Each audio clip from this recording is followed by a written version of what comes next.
today we ask, is the great replacement theory really happening in Ireland? And why is it? Yes, Ireland was known over the years for many, many things. Most of them very good things. Amazing people, friendly atmosphere, amazing countryside and scenery, great historical landmarks. We had the best food in the world, most healthy air in the world. Many, I could go on and on and on. But another thing that Ireland was always known for was an abundance of kids. We had lots and lots of kids, big families. Most people, once they get into their 20s, were married and already embarking on a future of familyhood. And they could afford a home, believe it or not. I know it sounds quite staggering now by today's metrics that a couple could get married in their early mid-20s and actually have a home that they could raise a family in. Well, all that's gone now. All of that has been washed away because Ireland and the Irish as a society, we have dispensed with all the old values, the old traditions and the old ways, and we have embraced modernism, progressivism, feminism, all of the isms that are toxic to a nation and to a society. In no small measure, as far as I'm concerned, we have become a modern version of a death cult. Last year, there was over 10,000 abortions in tiny little Ireland. When the referendum was posed and passed, they said it would be rare, it'd be a rarity, only in extreme cases, but that's not the case at all. Women are now conditioned, I would say, by modern feminism, the crazy elements of feminism, into not having kids, not getting married, because somehow the modern toxic feminist doctrine seems to equate motherhood and marriage as something akin or adjacent to slavery. So they encourage women not to bother with all that sort of thing, not to go and have a great, glorious career, work for a corporation or possibly a government department until you're into your late 30s, mid-30s, early 40s, and then you can have it all. And that's not the case. Never has been the case, and never will be the case. It just doesn't happen that way. What you end up with is a lot of sad, lonely old women who find themselves not able to find the perfect man when they go looking for one, and then they find themselves unable to bear children. It's a terribly, terribly sad situation. They decided that on the advice from their feminist mentors that their mothers and grandmothers and great-grandmothers, well, they had it all wrong. They with their big brood of kids, they somehow didn't know anything. They were lost cause. They were just victims of oppression, victims of the patriarchy. And that's what they were sold. And a lot of these women are sadly, very, very sadly, just going to end up on their own, looking out the window with a bottle of wine half empty beside them on the little table with a glass, and nobody's going to be calling, and nobody's going to be visiting. Why? Well, because they haven't any kids, and if they don't have any kids, guess what? They don't have any grandkids either. So this is a terribly, terribly sad situation. Now, why am I saying all this? Well, that leads me back to what my central point of the video is. We here in Ireland are being replaced. We are being physically replaced. There's no two ways about it. It's simple mathematics. Our government and the EU government, the people who really run things, they've decided that the Irish as a distinct, unique tribe of people, well, they're just dying out. They're really no use to them. They can't do anything with a dying tribe that's just continuing to essentially neuter themselves. It's not that our women can't have kids. It's that they've been conditioned not to have kids. It's a voluntary thing. It's some kind of mad virus hasn't got loose on the women, on the female population, so that they all become infertile. No, they're absolutely fertile as they ever were. It's just that they now don't want to have kids. They've been conditioned and coerced and cajoled into thinking that's the best way forward.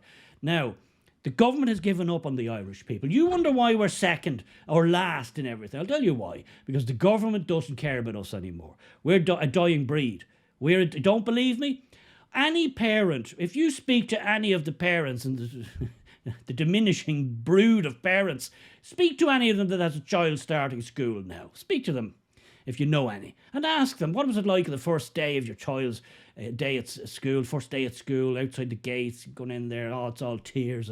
I remember it well, the tears. But anyway, ask them, what did they notice? And I'll tell you what they'll say. I'll tell you exactly what they'll say. Very few Irish kids. Very few Irish kids going to school now, starting school now. It's mostly foreign kids. Don't believe me? Check this out. It's from CBS Tralee. First day at school, junior infants. Lovely. Look, kids are kids. You know, I wish them all well. It's not their fault. But what do you notice about that picture? I can know what I notice. Here's another one from CBS in Tralee. Again, do you notice anything there? Anybody seeing a trend? No? Nobody's seeing a trend there. What about the tiny little village of Clune Lyon in County Mayo Nationals? There's a young junior infants class there. Anybody notice anything about that? Anything leap out? Any jump off the page there and strike you as, well, shall we say different? You notice anything different about that? I certainly do.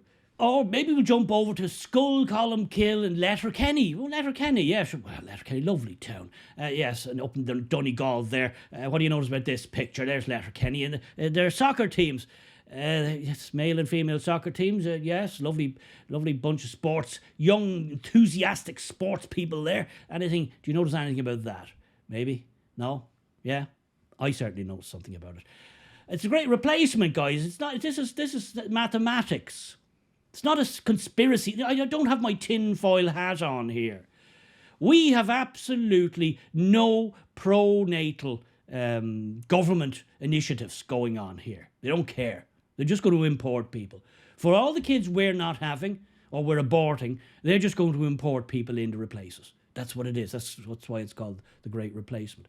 Instead of doing what Hungary is doing and some other countries are doing, which is absolutely racking their brains to try and come up with ways to facilitate motherhood, to help women who want to have children to have them, to provide financial incentives, to provide home incentives, to provide government assistance for them to achieve their goal. No. What are we doing in Ireland? Nothing.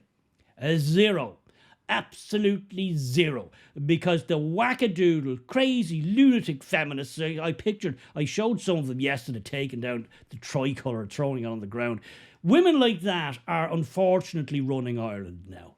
Or at least have their finger on the pulse, on the buttons, the important buttons. And they will not allow any government programmes to proceed that might in any way try to help women have more kids, Irish women, or to convince or coerce them, or to make it more palatable for them. They don't want to hear about it, because in their crazy minds, and these are lunatics, in their crazy minds, having children, bearing children, rearing children, taking care of children in the home, why, that's akin to slavery. That to them is the ultimate jackboot on the neck for womanhood, and they can't abide it. So, well, what's the government going to do? Well, they're doing what they're doing. They're infusing people, they're influxing people, they're hoovering in people, they're importing people. That's what it is. That's what it is. And here's some frightening stats. According to AI, Grok AI, in 15 years' time, check this out. Some breakdown of the then Ireland's population. The dominant non-Irish groups in 15 years' time, just 15 years' time. Indian origin, 11.4%.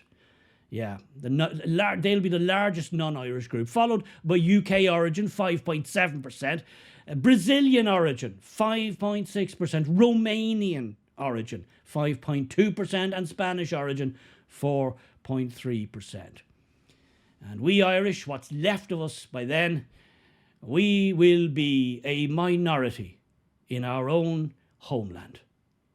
That's the truth. Statistics are statistics. They're maths. It's just maths. It's like gravity. It just is. It doesn't care what you think about it. It's just doing its thing. Maths are saying this. We will be a minority. The Great Replacement is on and is going apace. Make no mistake about it. It is not a conspiracy theory. Unless we somehow manage to turn things around with our women folk and somehow reconfigure our society into being, instead of an antenatal society, a pronatal society, which it used to be, then I'm afraid we are going the way of the dodo. Hate to say it, but that's how it's going to be. We are living in the last days of the Irish people.